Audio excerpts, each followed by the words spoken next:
Ekber, Allahu Ekber, La ilahe illallah, Allahu Ekber, Allahu Ekber ve lillahil hamd. Namazı 2 rekat şöyle niyet edeceğiz. Niyet ettim Allah rızası için 2 rekat Kurban Bayramı namazını kılmaya uygun imama Allahu Ekber.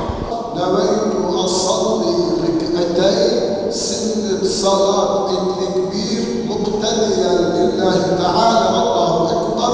Meniyet ki meşgula fınde du rik'at meşe sünneti eyni kurbanı tabaya imam Allahu Ekber. Allahu Ekber. Allahu Ekber. Allahu Ekber.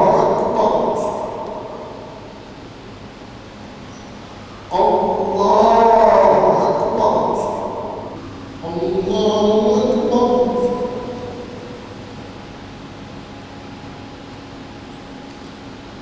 سمع الله لمن حمده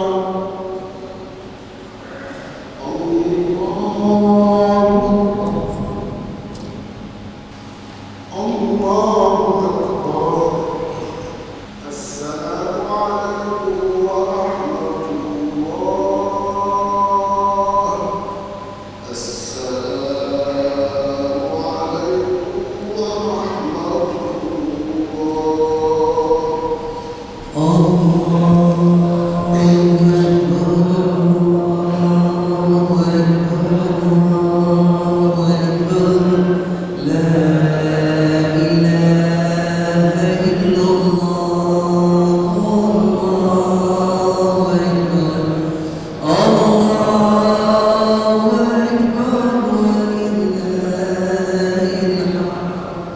Bugün yeryüzünün tamamında Cenab-ı Allah'a iman eden, Peygamber sallallahu aleyhi ve selleme iman ederek Cenab-ı Allah'tan getirdiği bütün ilahi hükümleri kalben tasdik edip bu inancını diliyle ifade eden müminlerin bayramıdır. Bu bayramlar ki müminler arasındaki sevgiyi, şefkati ve merhameti güçlendirmek, kuvvetlendirmek içindir. Bu bayramlar ki müminler birbirlerinin dertlerinden haberdar olup sevinç ve üzüntülerini paylaşmak içindir. Bu bayramlar ki Cenab-ı Allah'ın verdiği nimetlere şükrederek ihtiyaç sahiplerinin sevindirme yoludur. Bu bayramlar ki Allah muhafaza buyursun, zerre kadar dahi olsa kalbimizde mümin kardeşimize karşı kin, nefret ve düşmanlık duyguları var ise bunları silmek, yok etmek içindir. Bayramlar ki dünyanın neresinde yaşarsa yaşasın, rengi, ırkı ve dini ne olursa olsun müminlerin kardeşliğinin en güzel bir şekilde ortaya konması ve kuvvetlendirmesi içindir.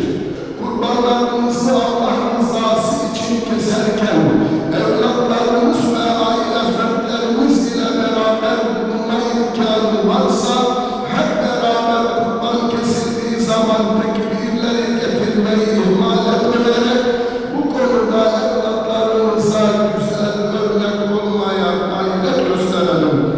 Kurban etlerimizden ihtiyaç sahiplerine mutlaka vermeye çalışalım.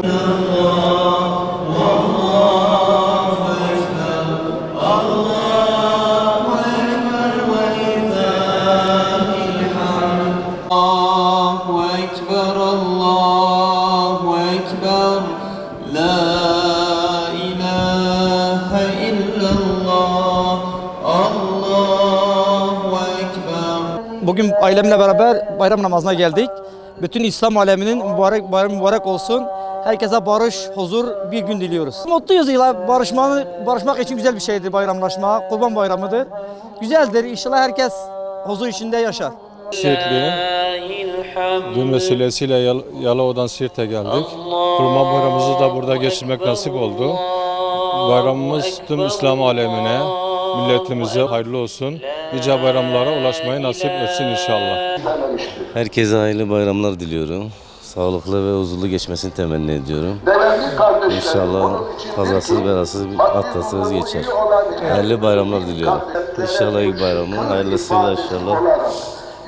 İyi bayramlar da. Herkesin bayramı mübarek olsun.